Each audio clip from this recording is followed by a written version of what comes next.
ുമ്പോൾ കാലം ആവശ്യപ്പെടുന്ന ചില ഉൽപ്പന്നങ്ങളുമായി അവർ രംഗത്തെത്തുന്നു.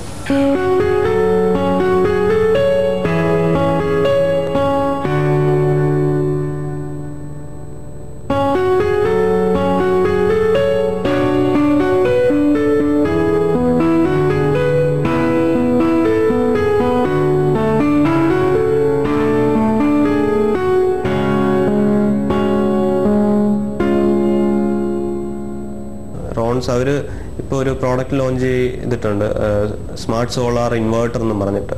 ഒരു പവർ ഡൊമൈനിലാണ്, അവരുടെ ഇലക്ട്രോണിക്സ് കമ്പനിയാണ്. അപ്പം മെയിൻലി നമ്മുടെ വീട്ടിലൊക്കെ ഇൻവേർട്ടർ ഉണ്ടല്ലോ, അപ്പം മെയിൻലി കറണ്ട് നിന്ന് എടുക്കുന്നു. കറണ്ട് പോകുമ്പോൾ നമ്മൾ ഇൻവേർട്ടറിൽ നിന്ന് സപ്ലൈ എടുത്ത് നമ്മൾ ലൈറ്റ്സ് ഒക്കെ ഓൺ ആക്കുന്നു. അപ്പോൾ ഇവരുടെ കയ്യിലൊരു സോളാർ പാർട്ടും കൂടെ ഉണ്ട്. വെയിലുള്ള സമയത്ത് സോളാർ സെല്ല് വഴി ബാറ്ററി ചാർജ് ചെയ്യും, അതിൽ നിന്ന് ഇൻവേർട്ടർ കറണ്ട് ഇല്ലാത്ത സമയത്ത് പവർ എടുക്കുന്നു. അപ്പം നമ്മുടെ കൺസംഷൻ കുറയ്ക്കാൻ വേണ്ടിയിട്ടുള്ളൊരു സാധനമാണ്. അതുപോലെ തന്നെ അതിനകത്തൊരു റിമോട്ട് സപ്പോർട്ടും ഉണ്ട്.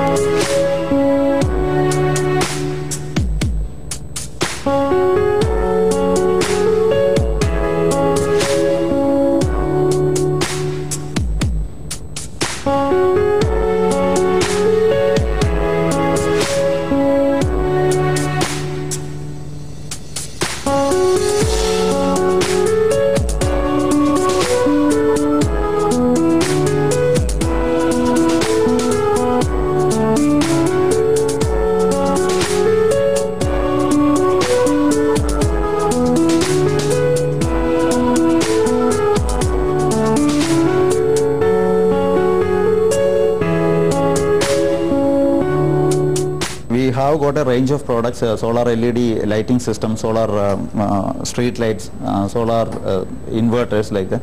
So ഇതിൽ സ്മാർട്ട് സോളാർ ഇൻവെർട്ടറിൻ്റെ പ്രത്യേകത, പകൽ സമയങ്ങളിൽ ബാറ്ററി ഫുള്ളാകും. ഇപ്പോൾ റെഗുലറായി മാർക്കറ്റിലുള്ള ഇൻവെർട്ടറുകളിൽ പകൽ സമയങ്ങളിൽ ബാറ്ററി ഫുള്ളായിട്ടുണ്ടെങ്കിൽ പിന്നീട് ജനറേറ്റ് ആവുന്ന സോളാർ പവർ മുഴുവൻ വേസ്റ്റ് ആവുകയാണ് ചെയ്യുന്നത്. ഞങ്ങളുടെ ഇൻവെർട്ടറിൽ KSEBയിൽ നിന്നുള്ള കണക്ഷൻ ഈ ഇൻവെർട്ടർ തന്നെ ഡിസ്കണക്ട് ചെയ്യും. സോ ഡേ ടൈമിൽ ബാറ്ററി ഫുള്ളാകുമ്പോൾ KSEBയുടെ കണക്ഷൻ ഓട്ടോമാറ്റിക്കായിട്ട് ഇൻവെർട്ടർ തന്നെ ഡിസ്കണക്ട് ചെയ്യുകയും സോളാർ പാനലിൽ നിന്ന് ജനറേറ്റ് ആയി വരുന്ന പവർ ഡയറക്റ്റ് വീട്ടിലത്തെ ലോഡിലേക്ക് സപ്ലൈ ചെയ്യുകയും ചെയ്യും. സോ അവിടെ കസ്റ്റമർ കറണ്ട് ബില്ല് പകൽ സമയത്ത് ഡേ ടൈമിൽ കറണ്ട് ബിൽ കുറയ്ക്കാൻ പറ്റും. റോൺസ് ഇന്നോടെക്കിന്റെ സോളാർ ഇൻവെർട്ടർ ഊർജ്ജ പ്രതിസന്ധിക്കുള്ള ഒരു മൊത്തം പരിഹാരമല്ല. എന്നാൽ പുതിയ എനർജി സോഴ്സുകൾ തേടിയുള്ള പരക്കം പാച്ചിലിനിടയിൽ ഇത് പ്രോത്സാഹനം നൽകേണ്ട ഒന്നാണ്. 2012 ഇക്കണോമിക് ടൈംസും ശാസ്ത്ര സാങ്കേതിക വകുപ്പും ചേർന്ന് തിരഞ്ഞെടുത്ത 20 മികച്ച ആശയങ്ങളിൽ ഒന്ന് എൻഫിൻ സമർപ്പിച്ചതാണ്. ഒഫാബി എന്ന് പറയുന്നത് ഞങ്ങളുടെ